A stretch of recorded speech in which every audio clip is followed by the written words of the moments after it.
여러분 안녕하십니까? 라디오 오늘 강지혜입니다.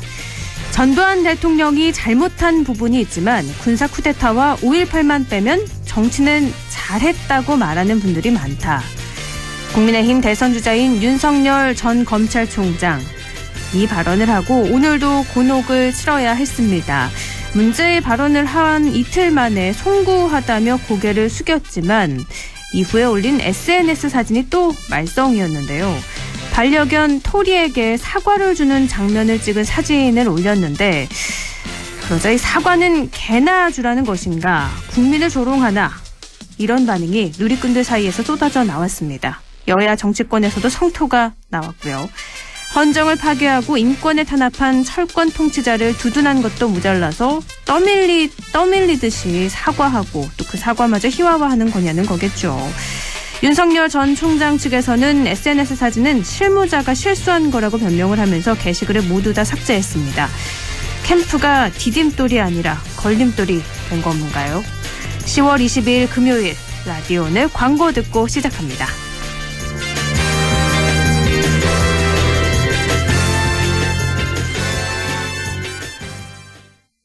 창업은 역시 크린토피아. 창업 크린토피아. 세상에서 제일 가는 빨래빵 창업. 창업 크린토피아. 세상에서 제일 가는 빨래빵 창업. 10월 27일 크린토피아 창업 설명회가 열립니다. 지금 전화주세요. 1577-4560. 내 차는 소중하니까. 유리막 코팅도 한번 입혀주고 세차는 디테일링 세차만. 그리고 아에르 프리미엄 에어컨 필터까지.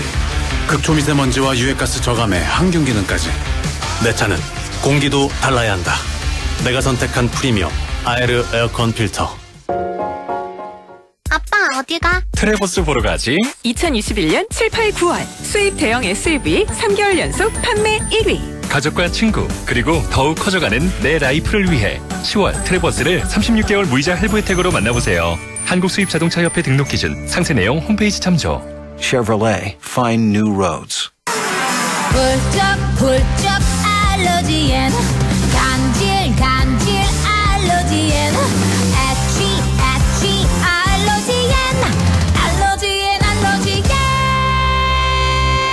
알러지엔 지르텍. 약국에서 찾으세요. 유한양행, 수입 한국유씨비제약. 10월 22일 금요일 라디오 오늘입니다. 1부는요. 생활 속 법률 문제를 쉽고 명쾌하게 풀어보는 안형진의 쾌도난법. 안형진 변호사와 함께하는 시간 준비가 되어 있습니다. 2부는 성공회대 최진봉 교수와 함께 하는 시간이죠. 한 주간의 시사 이슈 진단해보는 최진봉의 시사 포커스. 잠시 후에 만나보겠습니다.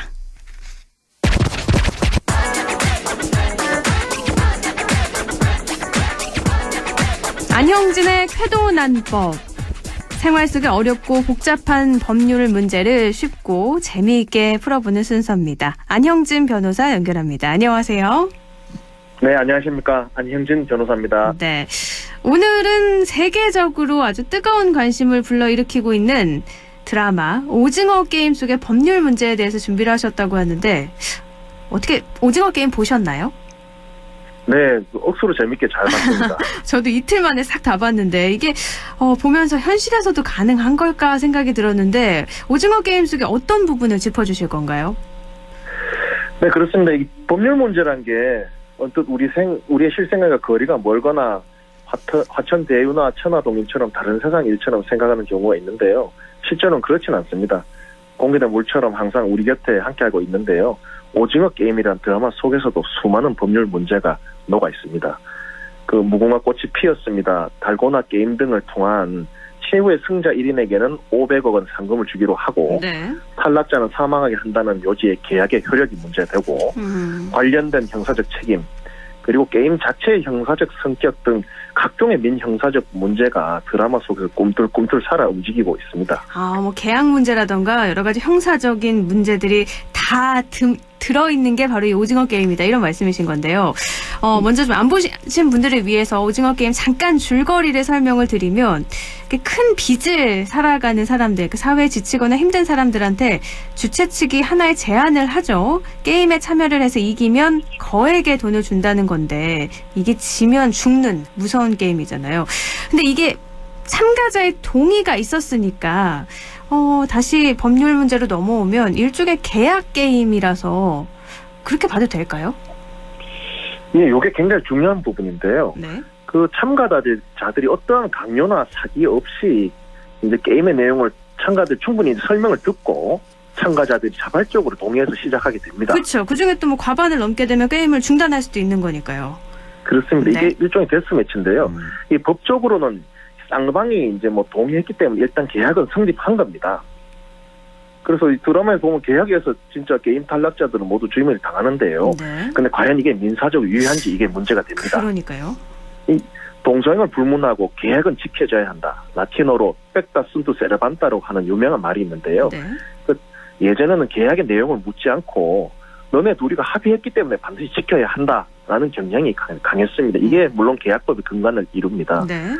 또 빚 대신 살을 갚아라는 내용의 베니스 상인 사일로그 얘기가 그에 해당하고요. 또 조선시대에는 빚을 못 갚으면 노비로 간다고 계약을 하고 실제로 빚을 못 갚아서 노비로 팔려간 예도 바로 여기에 해당합니다. 네. 참 이 슬프고 정의롭지 못한 일인데요. 이에 대해서 인류가 반성을 해서 근대 민법에서는 계약의 내용적 한계를 설정하기 시작합니다. 이것이 우리 민법에도 반영이 돼서 민법 103조가 만들어졌는데요. 선량한 풍속 기타 사회 질서에 위반되는 의사표시는 무효로 한다는 규정이 그것입니다. 다시 오징어 게임으로 돌아오면요.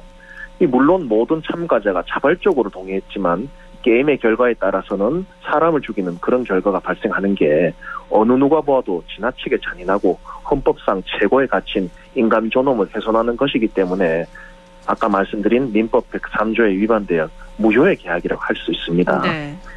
그래서 오징어 게임 계약 자체가 성립은 했지만 무효이기 때문에 그에 근거해서 사람을 섬에 감금하거나 상해 또는 사망을 가하는 것은 명백히 민사상 불법행위에 해당해서 손해배상 책임 등을 발생시키는 것이죠. 네. 네. 네, 이와 관련해서 또 우리 실생활과 관련 있는 거는 얼마 전까지만 해도 뭐 사채를 안 갚아서 신체 포기 각서를 썼다든지 또는 가족 중 한 명을 데려가도 허용한다는 각서를 쓰는 경우가 왕왕 있었습니다. 네, 영화에도 많이 나오죠. 예, 맞습니다. 이것도 마찬가지 원리로 103조에 의해서 무효가 되고요. 마찬가지로 도박 채무 또한 안 갚아도 됩니다. 도박한다고 돈을 빌렸는데 이건 103조 위반이기 때문에 안 갚아도 된다는 얘기입니다.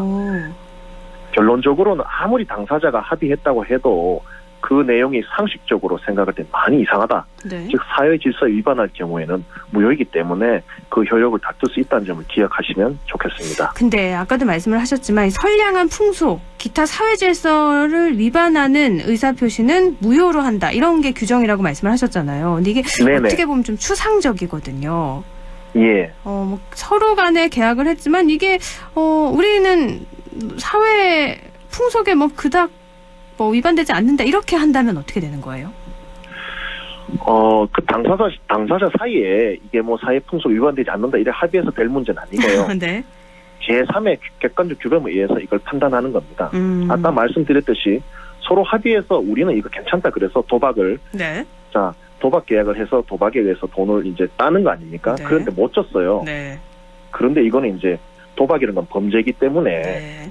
이제 안 되는 거죠. 다만 예외가 있는 게 강원랜드의 경우에는 이제 그것은 법에 허용되기 때문에 도박 채무는 유효하게 되는 겁니다. 그 법적인 테두리 안에서 이루어지는 건 가능하지만 도박을 하기 위해서 돈을 빌리거나 돈을 갚는 뭐 이런 거는 모두 다 성립이 안 된다는 말씀이세요? 예, 그렇습니다. 알겠습니다. 그러면 형사적으로는 어떤 문제가 있을까요? 예, 여기는 문제가 더 많습니다. 시간만 많으면 판소에 얘기할 수 있는데요. 네, 주요한 것 좀 짚어보겠습니다. 네. 아무리 게임이고 합의했다 해도 게임의 주최 측이나 게임 참여자들이 다른 게임 참여자들 사망에 이르갈 경우에는 당연히 살인죄가 성립할 수 있겠지요. 네.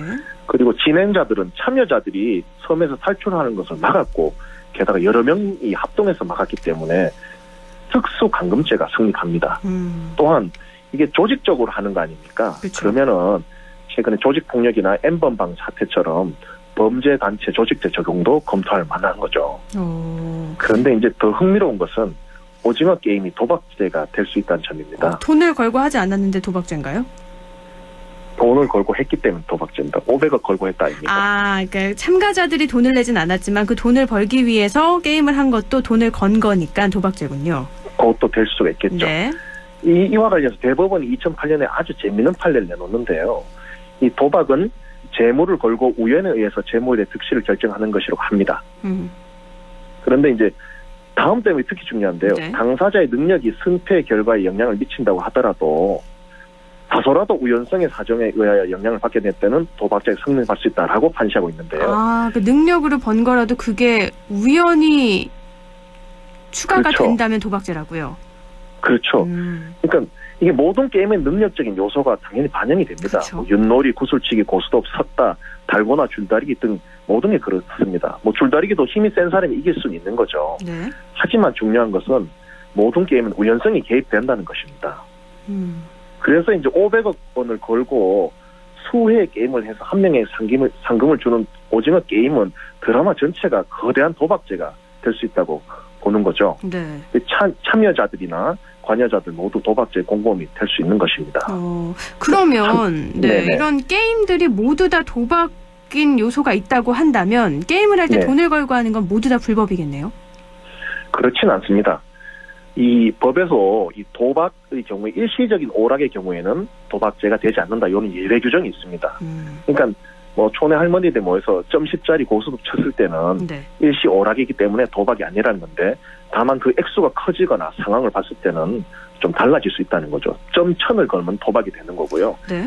예를 들어 오징어 게임을 하면서 이긴 사람이 뭐 과일 하나 과자 하나 사 먹자 이러면 도박이 안 되겠죠. 하지만 500억을 걸었다. 이거는 액수가 다르기 때문에 도박이 될 수 있다는 겁니다. 결국은 일시 오락이냐 아니냐 이게 중요합니다. 근데 이게 일시 오락이라고 하더라도 금액이 커지면 도박이라고 말씀을 하셨잖아요. 네. 근데 물론 과일을 주는 건 도박이 누가 봐도 아닌 거고 뭐 100만 원을 네. 걸면은 도박인 건 같은데 이게 네. 좀 애매한 금액대가 있잖아요. 맞습니다. 그럴 땐 어떻게 판단이 되나요?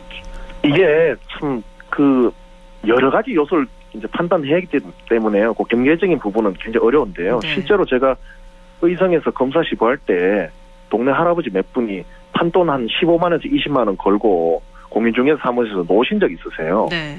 근데 그거 다 처벌 받으셨거든요. 네. 도박죄로. 네. 그래서 10만 원 넘어가면은 도박죄로 의유될 가능성이 있으니까 안전하게 하시려면은 그냥 요거는 재미로 하는 게 명백하다. 얼마 안 된다. 이렇게 하시는 게 맞죠. 알겠습니다.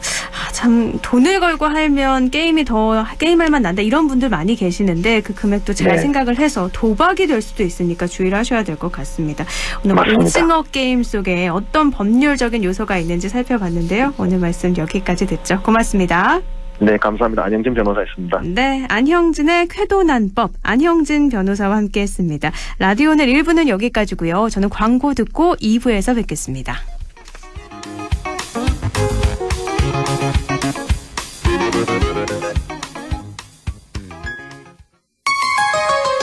MBC 라디오 할인점보다 더 실속 있고 편의점보다 더 편리하게 살 수 있는 곳, 시장보다 더 정이 넘치고 백화점보다 더 품격 있는 곳, 이런 곳이 없을까요? 네, 우리 동네 우리 할인점 펀마트가 있습니다. 지난 25년간 항상 고객과 함께한 펀마트. 용상점, 자이점, 신용주점, 사천점에서 새롭게 고객님께 다가갑니다. 펀마트. 어르신님 안녕하십니까, 기용아재입니다. 보청기 알아보시는 거 진짜 힘드시지? 이제 하나만 기억해 주이소. 찾아가는 보청기, 집으로 보청기 고민 직접 찾아가 속 시원하게 해결해 드리겠습니다. 1544 2222 1544 2922 집으로 보청기. 가구 살 땐 꼭 한번 가보자. 안동 명품 가구 백화점. 흑표 흑침대, 양성국 갤러리, 금성침대, 한국 가죽 소파, 장수돌 침대. 다양한 브랜드 가구를 한 곳에서 쇼핑할 수 있는 대형 가구 전시장. 안동 명품 가구 백화점. 영화보다 더 감동적인 신이 있습니다. 코로나 최전선, 의료진의 영웅신. 발코니로 떠나는 우리 가족, 여행신. 선생님은 못 만나도 집에서 열심인 열공신. 국민 여러분께서 만들어낸 감동적인 신들입니다. 그리고 이제 모두가 기다려온 백신으로 해피엔딩 신을 보여줄 차례. 우리가 함께 만든 최고의 신들이 있어 대한민국은 반드시 코로나19를 이겨낼 것입니다. 공익광고협의회. 마음을 열어줘.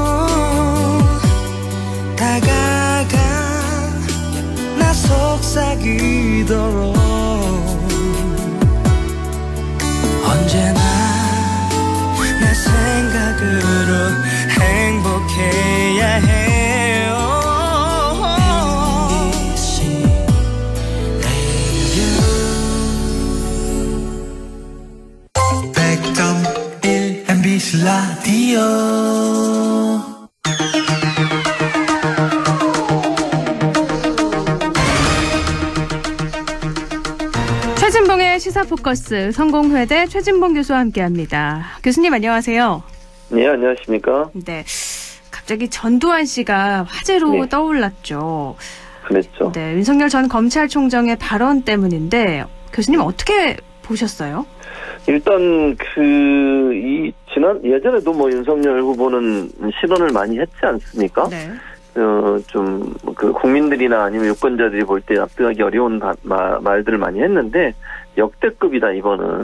전두환 씨 관련해서 이런 발언을 했다고 하는 것은 제가 볼 때 상당히 큰 충격을 받을 거다. 제가 말하는 충격이라 하면 지지율이 상당히 많은 영향을 받을 가능성이 있다고 저는 봅니다. 왜냐하면 전두환 씨는 독재 정권을 이끌었고요. 또 쿠데타를 일으켜서 우리 국민들을 힘들게 했던 사람 아닙니까? 네. 그런 사람이 5.18만 빼면 정치는 잘했다. 이런 표현을 한다고 하는 것은 전 국민이 사실은 분노할 수밖에 없고 특히 5.18의 상처를 안고 있는 호남에 사시는 분들 같은 경우에는 엄청난 분노가 생길 수밖에 없는 그런 발언이어서 다른 어떤 발언보다 지금까지 여러 가지 실언들을 했지만 뭐 그 어떤 발언보다 역대급으로 안 좋은 발언, 망언이다.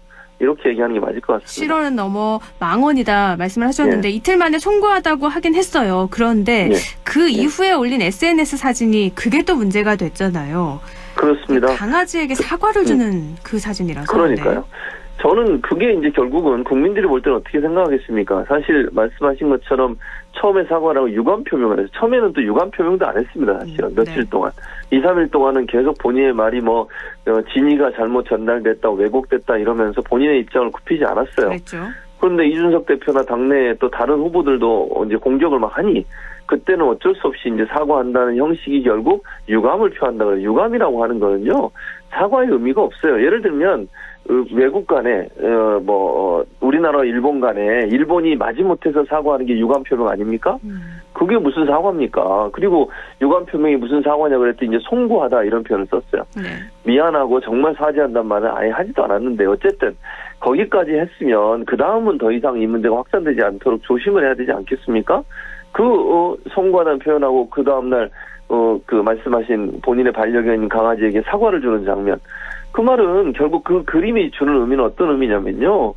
국민들이 사과 안 하고 이렇게 막 질타를 하니 어쩔 수 없이 마지못해 사과한다. 이런 의미로 받아들여질 수 있어요. 그러니까 유감 표명하고 송구하다는 얘기는 했지만 실제 받아들이는 입장에서 이 사진을 보면 진심 어린 사과는 아니구나. 마지못해 어쩔 수 없이 사람들이 워낙 비판을 하니 그냥 선거에 좀 불리할 것 같으니 그렇게 결국 사과한 거 아니냐 이런 얘기가 나올 수밖에 없죠. 그래서 저는 그 행동도 너무너무 큰 실수다. 실수라고 해야 될지 의도적으로 해야 될지 모르겠어요. 왜냐하면 SNS라고 하는 거는 후보의 어떤 이미지와 연관돼 있고 후보의 공식 캠프에서 운영하는 거 아니겠어요? 네. 그런 차원이라고 하면 이런 사진이 올라오는 것 자체가 저는 좀 이해가 안 되는 그런 상황이라고 보여집니다. 저는 그 사진이 정말 그런 의도였을까 싶기도 해요. 이렇게 사과를 하고 나서 사과의 의미를 어쨌든 송구하다고 얘기를 하고 나서 그다음에 SNS에 강아지한테 사과를 주는 걸 한다면 또 다른 논란을 불러일으킬 걸 충분히 예상하지 않았을까 싶기도 한데 그래서 본인이 한 게 아니다. 실무진의 실수다라고 했는데 이거는 맞을까요? 그것도 말이 안 돼요. 왜냐면 이 선거에 나온 후보는요, 공식 SNS잖아요. 공식 SNS에서 운영되는 것은 후보의 생각이라고 대부분 다 인정합니다. 그러니까 본인이 지금 상황에서 혹시나 예를 들어서 정말 100% 윤석열 후보 측의 말을 믿어서 개인이 올렸다 하더라도 그거는 후보의 책임인 거예요. 왜냐면 이게 개인이 운영하는 SNS가 아니잖아요. 그리고 최소한 그 공식 SNS에 글을 올릴 때는 그 관련된 사람들이 검증을 받고 올리는 겁니다. 일반적으로. 그럼 진짜 이거 만약에요. 지금 윤석열 캠프에서 얘기했던 것처럼 누군가가 실수로 올렸다고 하면 운영이 제대로 안 되는 거예요. 캠프가 공식적으로 운영하는 SNS에 아무거나 올려도 되는 겁니까? 아니 검증하고 어떤 말을 올렸을 때 어떤 효과가 나타날 건지 어떤 반응이 나타날 건지 고려해서 그래서 글을 올리든 사진을 올려야지 그런 걸 검토하지 않고 사진을 올렸다고 하면 캠프의 운영 자체에 큰 문제가 있다고 볼 수밖에 없습니다. 그래서 저는 그 해명도 납득하기 어려운 해명이다 이런 생각이 듭니다. 설사 실무진이 올렸다고 할지라도 윤석열의 책임은 어느 정도는 있는 거다. 당연히 그렇죠. 알겠습니다. 근데 실언이 계속 이렇게 반복되고 있는데 충분히 알지 않을까요? 조심을 한다고 했을 것 같은데 왜 이렇게 반복이 될까요? 저는 제 생각에는 조심을 좀 안 하는 것 같아요. 제 개인적인 생각입니다. 물론 이거는 문제의 심각성을 모른다는 잘 못 느끼는 것 같아요. 왜냐하면 그렇게 제가 생각하는 이유가 뭐냐면요, 지지율이 안 떨어져요. 만약에요, 처음에 지금 이제 여러 가지 실언들이 나왔지 않습니까? 네. 뭐 부정식품 얘기도 나오고 아프리카 노동 얘기도 나오고 이런 것들이 있지 않습니까? 네. 근데 이런 부분들에 대해서 본인이 그런 얘기를 했을 때 첫 번째 그런 실수, 예컨대 부정식품이든 후쿠시마 원전 얘기든 그런 얘기를 했다고 하면, 그래서 지지율이 떨어졌다면 그런 얘기 안 했을 거예요, 더 이상. 네. 그런 실언을 조심했을 겁니다. 그런데 지지율이 전혀 흔들림이 없어요. 그럼에도 불구하고. 네. 그러니까 제가 볼 때는 더 이걸 그냥 조심하지 않고 얘기를 하는 게 아닌가. 물론 본인이 얘기하는 본인의 평소 생각이죠. 근데 본인의 평소 생각이 그렇다고 하면 유권자들이나 아니면 국민 입장에서는 이분이 정말 대통령으로 자격을 갖고 있는가, 정말 국가를 운영할 수 있는 능력이 있는 것인가, 전문적으로 어떤 분야에 대해서 대통령으로서 어떤 그 국정 운영할 수 있는 그런 어떤 지식이 있는 건가, 이런 부분에 의문이 생기지 않겠습니까? 네. 그런 부분들에 대해서 의문을 불러일으킬 수밖에 없는 그런 상황이 됐다밖에 볼 수 없고요. 저는 지지율이 떨어지지 않아서 결국 이런 실수가 반복적으로 일어나는 게 아닌가 이런 생각이 듭니다. 그러면 이것도 또 궁금해져요. 이렇게 실언이 네. 반복되고 논란이 많은데 왜 지지율은 안 떨어질까요? 제가 볼 때는 이런 거예요. 윤석열 후보에 대한 기대가 있어요. 그 기대라고 하는 건 보수 진영의 기대죠. 제가 말씀드리는 건. 네. 현재 문재인 정부의 여러 정책들, 특히 부동산 정책, 이런 정책에 대해서 실망한 분들이 있거든요. 그리고 뭐 어찌됐든 논란은 되고 있지만 조국 전 장관 관련해서 실망한 분들, 이런 분들이 정권 교체를 해야 되겠다는 열망이 있어요. 지금 여론조사에 보면 정권 교체에 대한 열망이 훨씬 크거든요. 그렇죠. 정권 유지보다는. 네. 정권 이제 재창출보다는. 네. 이런 상황이기 때문에 그 지지 세력이 우리의 이런 뜻을 관철시킬 수 있는 후보가 누굴까냐를 생각해서 그게 윤석열 후보로 지금 생각을 하는 거예요. 왜냐하면 지금 윤석열 후보에게 가장 강력하게 지금 대응을 하고 있는 사람이 홍준표 후보잖아요. 홍준표 후보가 과연 본선에 나가서 이길 수 있을까, 이런 의문이 있었단 말이죠. 네. 그러니까 이 보수 진영이나 특히 이제 정권 교체를 바라는 사람들 입장에서는 본인들이 정권 교체를 해야 되겠는데 누가 됐든 그 사람을 쪽에서 할 수 있으면 그 사람을 지지하는 거죠. 근데 저는 이것도 바뀔 거라고 봅니다. 이제 2주 정도 남았거든요. 최종 후보 선정까지 국민의힘이. 근데 지금 상황에서 윤석열 후보가 나가서 과연 본선에서 이길 수 있을까 의문이 점점 커지고 있어요.